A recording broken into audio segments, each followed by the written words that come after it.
Welcome to the class video for Module 10, in which we'll be looking at the Federal Constitution of 1787.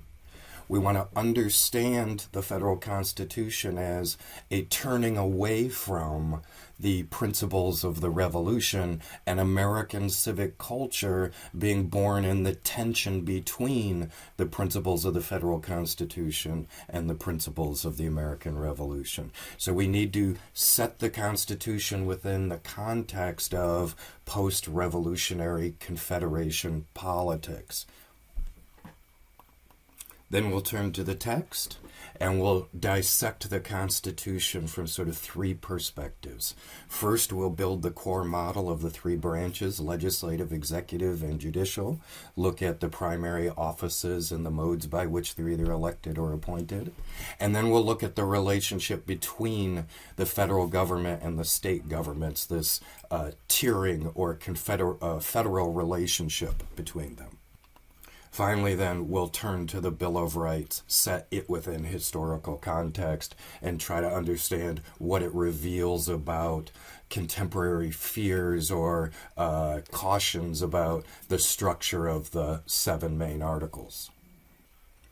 Your assignments for this module are to read the Federal Constitution. This should be your second time through this semester. To take the Federal Constitution reading quiz, and you should already have at least one passage identified for your textual genealogy, that is, whatever clause that you wrote on for your concept essay. But I want to encourage you here in this module to take this opportunity to think in more complex and subtle ways about the location of your selected clause within the conceptual framework of the Constitution as a whole. For example, you may have written on the Commander-in-Chief Clause in Article 2 under the executive powers, and now come to a fuller understanding, a more comprehensive understanding that, in fact, the war powers are divided within the federal Constitution, right? The executive does have the Commander-in-Chief title, but Congress is also given the authority to declare war and to pass funds for the Army. Once again, you have a comparatively light workload in this module, as in Module 9, and that's purposeful to give you a kind of low point here in the semester so that you can spend some time digging into your textual genealogy. And I want to really encourage you to kind of wrap up the 2 to 3 page middle portion that's on the middle modules of the semester, that is the American Revolution readings. Okay, keep working, and we'll turn now and look at the crises of the post-revolutionary period and the kind of political debates and controversies that they created. In order to understand the Madisonian turn away from the principles of the Revolution and toward the conceptual model that we'll see within the Federal Constitution, we have to appreciate the pervasiveness of crises in the aftermath of the Revolution and the sense of sort of foreboding and looming apocalypse, especially among those men who were chosen to attend the Constitutional Convention. Their sense was, yes, by some miracle we won the revolution, but we're going to lose the peace, and our experiment in democracy and self-rule is going to collapse because we can't manage our own freedom. The laws which were passed by these state governments, which men like Madison recognized as symptomatic of the descent from democracy into anarchy, were primarily driven by economic crises, both during the Revolution and in its immediate aftermath. Beginning with 1774 and the Intolerable Acts, the colonial economy was effectively choked off by British blockades. At first selectively, right, in 1774, those ports that had protested against the Tea Act were effectively closed. And then once the hostilities break out with the Revolution, effectively with the Declaration of Independence, virtually the entire American seaboard is patrolled and blockaded by the British Navy. The only goods that can get out are those that can be essentially smuggled out around the British blockade. So for the duration of the war, there is effectively no normal commerce that happens. There's, of course, smuggling trade to get arms and ammunition and food to the troops and whatnot, but the entire colonial economy is essentially suspended. Now, with the restoration of peace, the British are not at all happy, of course, with the outcome of the war, and they entirely exclude American commerce, American goods from all British ports. That exclusion is going to continue into the mid-1790s. You may have a vague recollection of a treaty signed called the Jay Treaty during the Washington administration, which only then, this would be 1795, barely began to normalize trade again. So during this whole period, we're talking about the whole infrastructure of the colonial economy, which had depended on British banks and British merchants and British insurance companies and British stock markets and British shipbuilders and on and on and on. The Americans were now entirely excluded from that whole British world, which was 90% of Atlantic commerce. Over the long term, this is going to make the Americans very entrepreneurial, and they're going to spread across the four corners of the globe to develop new markets. And it's one of the roots of that. We were excluded from the British system and had to sort of create our own American system, is foundational to sort of the 19th century history of American economic development. But in the immediate aftermath of the Revolution, for the first decade or more, it was catastrophic to the American economy. Everything had to be built from scratch. Now, during the war, while they were blockaded in, the Americans might very well have kind of just reverted to a barter subsistence economy. That is to say, they had plenty of natural resources to feed themselves, but fighting a war is tremendously expensive. And the new governments that had just been established in 1776 and 1777 really came up with two methods of paying for the supplies that they were trying to buy to arm and equip their soldiers to send them off to battle. The first was, and the most common was, to write what were called land certificates. So if you signed up for the Virginia or the Connecticut militia, one of the most common ways that you were likely to get paid when you first signed up as your bonus was a land certificate for, say, 100 or 200 or even 500 acres. The problem was that those land certificates were almost always for unsettled frontier land off beyond the western boundaries of settlement. And different states had overlapping and conflicting claims to the western lands, especially we're thinking about in the Ohio River Valley and broadly the Midwest, and then down into the area, the sort of western slope of the Appalachians down into Kentucky. These land claims were rooted in the colonial charters, and when many of these colonial charters were written all the way back, even in the early 17th century, the British had very poor map-making skills, or a sort of a very primitive and simple understanding of the geography of the Western Hemisphere. Many of these early colonial charters were written with a northern boundary and a southern boundary, and were written with an eastern boundary at the Pacific Ocean, the Atlantic Ocean, and the western boundary all the way to the Pacific Ocean, because they had some notion that there was the other great body of water somewhere beyond where settlement reached, but they didn't know how far it reached. So, for instance, Massachusetts most classically has a northern and a southern boundary, and its western boundary is all the way to the far waters. So it would literally stretch the entire width of North America by the literal terms of its colonial charter. Now, the colonies had been arguing about their relative boundaries going back to the 17th century, so there was a rich kind of tradition of lawsuits and bringing complaints to Parliament to overlapping this. But when the new states had to figure out ways to pay for the war, their western unclaimed lands were their most ready kind of resource to do that. The result is that after the war, if you fought in the war and you had been paid several times, usually with your initial sign-up bonus, and this was sort of a big it's kind of like getting a treasury certificate or something. This was a big chunk of money to be given. And then if you got bonuses to re-enlist, and they had to give larger and larger bonuses to encourage the soldiers to re-enlist. Well, when the war is over and you're sitting on a pile of these land bounties, of course your dream and aspiration is pack up your wife and kids in the wagon, head off to the Western Territories, and have a big giant 500,000 acre, 2,000 acre farm out there in the Ohio River Valley. And thousands and tens of thousands of people did exactly that in the aftermath of the Revolution, many showing up to the exact same piece of land, one holding, say, a New York land certificate, another one holding a Virginia land certificate, and both standing on the same patch of land, ready to come to blows over who's the real owner.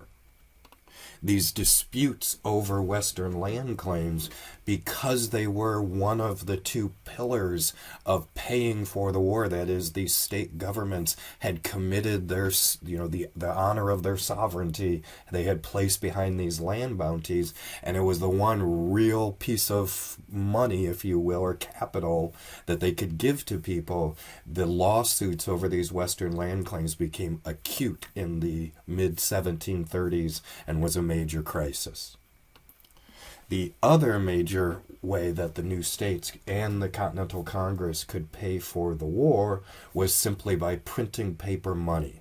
And they printed millions of dollars in essentially worthless paper money. They just set up a printing press, started turning out these bills, and then they mandated through law that the residents of New York and Pennsylvania and Virginia were obligated to accept these bills, accept these notes in payments for debts. So the state of Virginia shows up to your farm, say a local militia colonel, and you've got a cow and a couple of horses, and they say, geez, we need your cow to feed the troops, and we could sure use those horses to pull wagons for the supplies for the troops.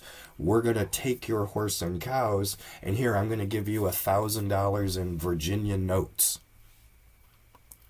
This new state government says, you must legally accept these notes, and I have a legal right to take your horse and cows. That's the material substance of the revolution. That's what a revolution is. That's how a revolutionary government enforces its will upon its subject population, right? So, having issued all of these millions of dollars in paper currency during the war, having devalued commodities in their markets, right? Hyperinflation, the cost of goods going through the roof. The states then faced tough choices in the aftermath of the revolution about what to do about all of this paper money that they've issued. If you simply declare it worthless and try to start over again, then no one will have confidence in your currency. If you're doing it now, why wouldn't you do it again? But to give value to that note, you have to engage in aggressive taxation. You have to tax people to the gills in order to force them to give over all those notes so you can destroy them, take them out of existence to give greater value to the notes that remain. And it was aggressive taxation policy in the aftermath of the revolution that spawned a whole series of subsequent revolts. You may have a recollection from your high school history class of Shays's Rebellion, which is the most famous of these in western Massachusetts, where a revolutionary, I think he was a captain in the Massachusetts militia, gathered with his neighbors, and they refused to pay the new tax, and they marched on Boston in a claim of revolution against the state government. They were going to overthrow the government of Massachusetts in opposition to this outrageous tax law. Now, Shays's revolt was quickly mopped up and the leaders put on trial and executed, but that was just the most famous example of rebellions that stretched from Maine all the way down to the Carolinas. There was a group called the Liberty Men up in Maine who declared themselves an autonomous nation because they were sort of had these settlements out in the deep woods, and they wanted no association with those crazy Americans down south. And you may be familiar with the Regulators, which were sort of like the Liberty Men, the Sons of Liberty during the Revolutionary period. They were sort of the equivalent of a militia down in the Carolinas, but also largely located in the mountains, not in the Piedmont and the Tidewater, also engaged in rebellions and resistance against the North Carolina and South Carolina governments and thought of themselves as an autonomous, self-governing region. So these rebellions were prompted by these aggressive taxation policies, but not limited to it in their own sort of revolutionary ideologies. That is to say, if the colonies could all get together and agree through the Continental Congress that they no longer wanted to be part of the British Empire and establish themselves as states, then why couldn't these backwoodsmen in Carolina who had self-autonomous, self-sustaining autonomous communities up in the mountains, why couldn't they break away from North Carolina and South Carolina and form their own country, whether they wanted to join the United States or not? The same ideology, the same revolutionary principles justified these rebellions against the new state government. So the new state governments are in a very tenuous position trying to establish their legitimacy. Why should Western farmers like Daniel Shays and his neighbors, why should they recognize the right of those fat cats in Boston to draft laws, to pass laws, and then impose them on the farmers of Western Massachusetts? Why shouldn't the farmers of Western Massachusetts just band together, separate from Massachusetts, and have their own state or even their own country? This disintegrating centripetal logic of the social contract tradition, of the theory of democratic revolution, seemed to be a kind of cancer in the public culture for those men who were reacting most strongly to these crises. The next step then is to see what these state governments were doing about this economic crisis.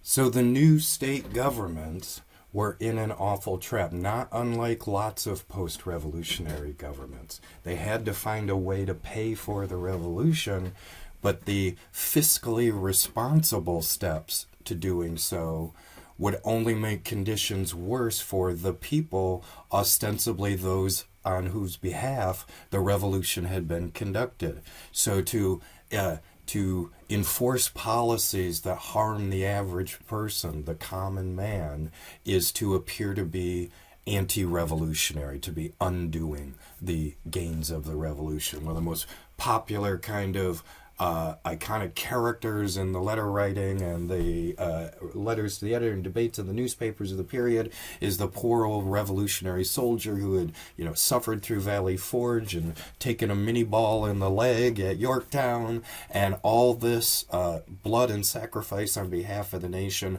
only to find himself bankrupted and hauled into court to pay his debts by no less a British merchant after the revolution. How can we say the revolution has succeeded when I'm not free, right? The revolution did not result in my individual prosperity. The government is not working on my behalf. So the other side of state politics of this period were a whole number of measures that were designed essentially as debtor relief laws, that is, to come to the aid of those Americans who owed other people money and couldn't pay for it. Now you have to put this in context of, at least on the macro scale, the vast majority of American debts were owed to Britons, right? British merchants, British banks, British insurance companies and stock markets and securities and whatnot, because at the outbreak of the war, the colonists had been fully enmeshed in the British system. So though certainly many colonists owed debts to other colonists, now Americans, ultimately the whole system was anchored by British capital. So by helping American debtors, there is a kind of rhetoric of resisting British imperialism. And we have to remember, too, that these new state governments are now having annual elections that are radically more popular and egalitarian in terms of who's qualified to vote than ever before. So there's a kind of flush of democratic fever in these years after the revolution. All of this adds up to a kind of populist radicalism. some of the most common laws and the ones that guys like James Madison objected to most strenuously included legal tender laws, in which we have legal tender laws today. If you look on a dollar bill in your wallet, it says legal tender for all debts, public and private. That phrase or that printing on a dollar bill embodies a law passed by Congress which says you must accept a dollar bill in payment for a debt. Yeah, if you go into a gas station to buy a candy bar and the clerk says, okay, that'll be $1. If you put $1 on the counter, the clerk, it would be illegal for the clerk to refuse to accept that dollar. He could not say to you, for instance, no, I don't want that $1, give me a carton of eggs, or no, don't give me that $1, go out and wash my car and you can have the candy bar, right? He is legally obligated to accept that $1. It's the law that $1 is legal tender. So the principle is a foundational principle of state fiscal management, but in an era of hyperinflation or radical devaluation of currency, literally every day a currency's value is going down and down and down. So the dollar you give me today, tomorrow is worth 98 cents, the day after that 96 cents, the day after that 94 cents, right? So in the face of radical devaluation of currency, it's a great benefit to the debtor to be able to repay their debts at a currency's face value. So I borrowed $500 from you back in 1775, back before the revolution broke out, and with that $500 I could say, buy 10 acres of land. I don't know, something big and substantive. When you come to collect the debt after the revolution and that currency has so radically devalued through the time of the revolution, that same $500, if I pay it back to you, you might not be able to buy a loaf of bread with that $500. That's an exaggeration, but you get the point. Because the currency has devalued so much, it is cheap for me to pay back pre-war debts with devalued currency. And that's what these legal tender laws required creditors to do. They also passed what were known as stay laws, which essentially suspended courts from enforcing creditors' debts. That is, when your creditor is finally fed up with chasing you down for your debt, what do? They go to the courts, they condemn your property, the sheriff comes out and takes your car, takes your horses, whatever, puts them up on auction. They sell those goods and take the proceeds and give it to your creditor in payment of your debt. All of that requires court enforcement, and it was very common in these state governments to pass laws that said for the next 6 months or for the next 12 months or for the next 18 months, no court in the state of, say, Connecticut or New York or South Carolina, no court may enforce an execution for debt. And that essentially suspended the court system from enforcing creditors' claims. It was virtually universal among the new states to have laws that denied their courts from recognizing litigants who are not American citizens. That is, specifically to deny British litigants, British plaintiffs, British creditors from being able to come to, again, the state of Vermont, state of New Hampshire, state of Rhode Island, and filing a lawsuit for collection of debts that were owed to them by an American citizen. This, of course, is a proud revolutionary defense of American citizens, but a gross violation of the obligations of contract. The states also commonly pass usury laws or caps on interest rates. Again, we have usury laws today. The usury law typically mandates a ceiling much, much higher than the ordinary market rate of interest. That is, ordinary loans might be 5 to 10% if you go to a bank and ask for a loan. The law says you may not charge more than, say, 20 or 25%. So the normal market rate is not in danger of coming up. You're only going to, right, if you're going to get in a mob loan and you're going to get your knees broken for not paying it back and you're paying 50%, the law is intended to prevent those kinds of loans, but not to be an inhibitor on the normal market rate of loans.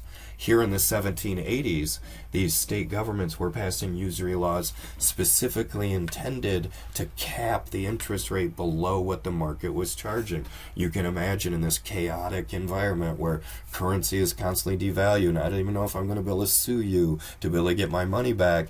If you come to me and ask for a loan, I'm going to charge you an extraordinary interest rate because it's the only way to guarantee me against my risk. So I might ask for in 1778, 79, 1780, in the depth of the crisis, I might ask for 25%, 30% on a loan because I know I'm going to lose 15 or 20% simply in currency devaluation.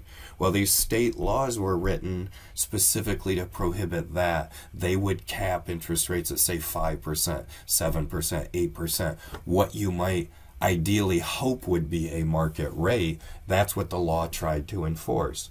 So you come to me for a loan, I say I need 25% or I'm not going to lend you the money. You agree because you're so desperate for money. You sign a loan agreeing to pay 25%. When I finally get to court and present that to a judge and say, look, you signed this person signed a contract agreeing to pay 25% interest, the judge is going to tell me, but I can't legally enforce what you both agreed to. I can only permit you in my judgment on your behalf for the 5% or the 8% that the law allows, right? So again, it intervenes in the contract between two individuals and says the market is not permitted to charge what it will. The state is going to impose a limit and you may not go beyond that.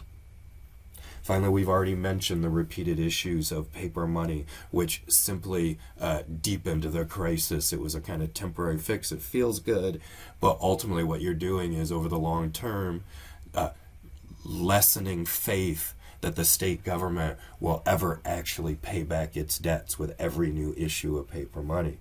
In addition, besides these debtor relief laws, it was common for the new state governments to pass what were called Tory laws. So if you fled the colony when the revolution broke out, either because you love the king and you think it's outrageous that that these colonies are rising up in rebellion, or if simply you're terrified of war and you didn't want to have your farm burned down and you didn't want to come and be harassed to join one of the continental militias, you just wanted to be left alone, so you packed up your wife and kids and moved up to Canada to wait the thing out.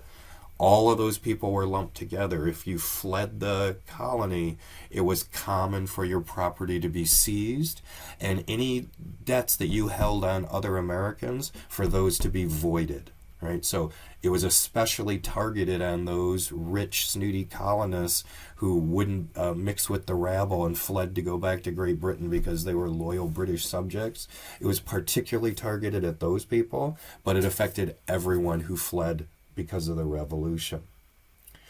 These state governments also passed laws that were called squatters' laws. So it was common in the colonial period for very rich people to have vast claims, thousands, tens of thousands, even hundreds of thousands of acres that they had under claim in all throughout the 13 colonies, but which they had never seriously gone in and tried to develop and settle. Essentially, pioneer settlers, frontier settlers, very commonly went into lands that other people had claimed title to and simply built a community, built a village, built a network of farms and a little road back to town, and they had lived in uneasy sort of illegality, right? They were squatting on other people's lands.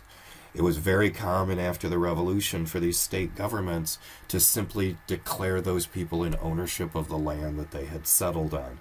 Those were known as squatters' laws.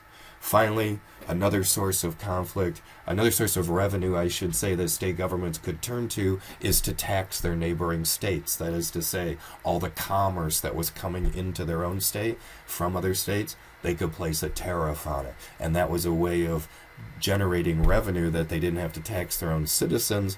But of course, immediately the other state that you just taxed is going to tax your stuff, and all that does is deteriorate the conditions for commerce, further delaying the economic recovery that may allow these state governments to tax their way out of their debt. You can see the way it is. These pieces of legislation, and you want to think of them as a kind of a checkerboard. The most radical states like Pennsylvania passed virtually every version of these laws and did them repeatedly. Other states that were more sort of private property preserving and contract oriented, like South Carolina, passed very few of these and only temporarily, and then tried to get rid of them as sort of wartime expedients. But they were a pattern throughout all of the new states to a greater or a lesser degree. And you can see the way in which they sympathize with the tragic character of the soldier who had sacrificed in the war, was just a common farmer, and now found himself the victim of macroeconomic forces beyond his control. Well, for that character, for that icon, the revolution has failed, right? We may have gotten political independence, but I'm not free. I just had my farm taken from me, right? The sheriff just came and packed up all my stuff in a wagon, and now I'm living in the frontier in the middle of the woods in a little camp. The revolution has not created the material foundations for my freedom. And these laws are all trying to protect that character from being victimized by these macroeconomic forces. It's a kind of rebellion against aristocracy, right? It's a rebellion against the rich, which is easier if you can cast that character of the rich as the British, right? Because it's a continuation of the revolution.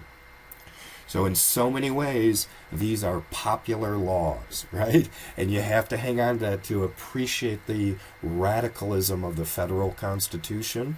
You really want to understand and sympathize with these are popular laws. They're overwhelmingly popular. They are the expression of these annual elections with radically egalitarian voting requirements that we saw in the Pennsylvania and the New York constitutions. These laws are the popular will. Because, of course, there are many more poor people, there are many more debtors than there are rich people, than there are creditors. And in this particular context, many of the creditors are Britons, right? So they're sort of outside of the polity. Even though these are tremendously popular for many people, this is what the revolution was for. It was to have a government that represented me, that would protect me from those rich guys trying to seize my farm.